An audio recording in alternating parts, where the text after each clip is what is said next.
জাপানি উপায় মন পরিষ্কার করা। অনেকে মনে করে মন পরিষ্কার করা মানে সব চিন্তা জোর করে বন্ধ করা অথবা সব সময় খুশি থাকার চেষ্টা করা। কিন্তু বহু বছর আগে জাপানে বিশেষ করে সামুরাইরা এভাবে কিন্তু ভাবতেন না। তাদের বিশ্বাস ছিল মন একটি ঘরের মতো। ঘর যেমন নিজে নিজে পরিষ্কার থাকে না, তেমনি মনকেও প্রতিদিন যত্ন করে পরিষ্কার করতে হয়। তবে জোর করে নয়, চাপ দিয়ে তো নয়, বরং ছোট ছোট নীরব অভ্যেসের মাধ্যমে। তাকুয়ান সামুরাইয়ের কথা। 400 বছরেরও বেশি আগে একজন সামুরাই সন্ন্যাসী ছিলেন। তার নাম ছিল তাকুয়ান। তিনি বলতেন, মন হওয়া উচিত আকাশের মতো। মেঘ আসে, মেঘ যায়, কিন্তু আকাশ সে তো পরিষ্কারই থাকে। তাকুয়ান বিশ্বাস করতেন খারাপ চিন্তা আসবেই, তাদের জোর করে তাড়াতে নেই, শুধু যেতে দিতে হয়। প্রতিদিন ভোরে সূর্য ওঠার আগে তিনি মন্দিরের সিঁড়ি ঝাড় দিতেন। ঝাড় দেওয়ার সময় তিনি কল্পনা করতেন সব দুশ্চিন্তা, রাগ আর ভয় মন থেকে সরে যাচ্ছে যেন। এটাই ছিল তাঁর ধ্যান। এক উদ্বিগ্ন সামুরাইয়ের গল্প।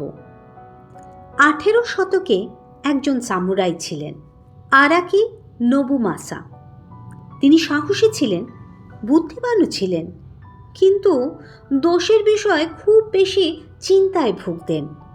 রাতে কিছুতেই তার ঘুম আসত না। একদিন এক সন্ন্যাসী তাকে একটি কাঠের খুন্তি আর একটি জলের পাত্র দিলেন। তিনি বললেন, তোমার মন ঘোলা হয়ে গেছে, কারণ তুমি খুব বেশি ভাবছ। এরপর প্রতিদিন সকালে নোবুমাসা ধীরে ধীরে জল ঢালতেন আর জলের শব্দ শুনতেন, শুধু সেটাতেই মন দিতেন। কিছুদিনের মধ্যেই আশ্চর্য, তার মন শান্ত হয়ে গেল। তিনি আবার শক্ত ও স্থির হলেন। মন পরিষ্কার করার ছোট ছোট কতগুলো অভ্যেস। সামুরাইরা বিশ্বাস করতেন সব সমস্যা সমাধান করলেই শান্তি আসে না, বরং মন পরিষ্কার রাখলে শান্তি আসে।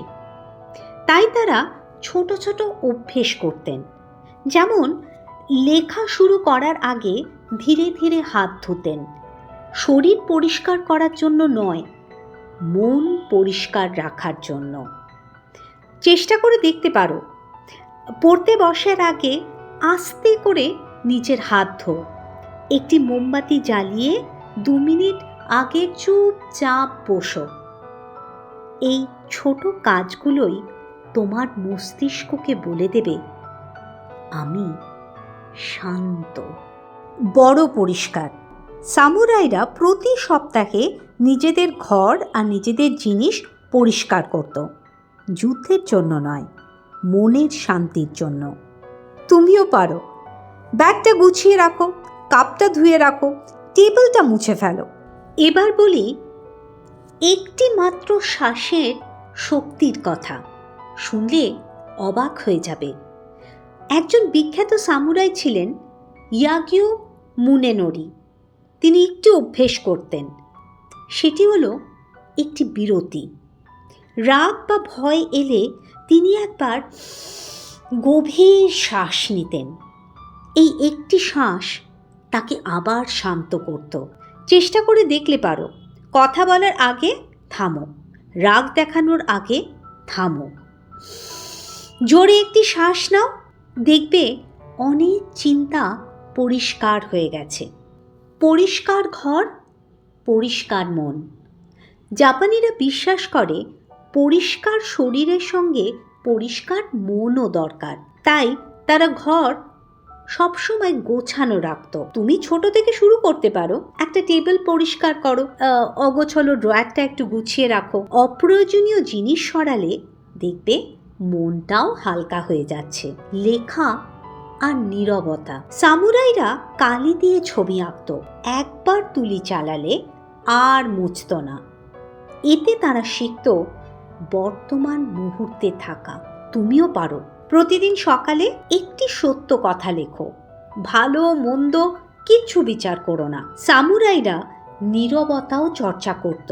রাতে 5 মিনিট চুপ করে বসত, চিন্তাগুলোকে মেঘের মতো উড়ে যেতে দিত। শেষ কথা, শান্তি পেতে চাপের দরকার নেই, জায়গা দরকার। সামুরাইরা সুখের পেছনে কোনো দিন ছোটেনি। তারা নিজেদের মনটাকে পরিষ্কার রাখত, আর সেখান থেকেই আসতো আসল শান্তি।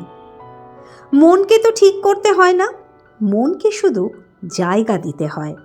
অনেক ধন্যবাদ শোনার জন্য। ভালো থেকো সবাই।